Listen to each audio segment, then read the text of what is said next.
Welcome to Zisodel TV. Kindly subscribe, share, and like for latest updates and news.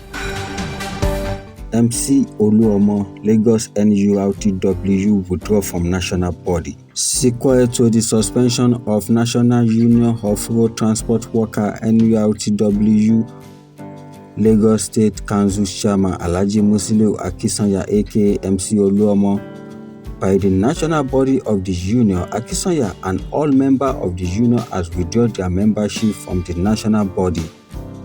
The decision to withdraw from the national body was announced today at the meeting at the State Secretariat Agege. Akisanya said all attempts to have an amicable resolution to the crisis with the national body has failed. In fact, he said members have protested to the Lagos State government about the state of affairs in the union. He called on Lagos State Governor to take over the ruling of the affair of the union with the constitution of a park management committee for motor garage and park in the state, thereby ensuring the peace and tranquility pending the determination of the matter in the interest of the good people of Lagos State.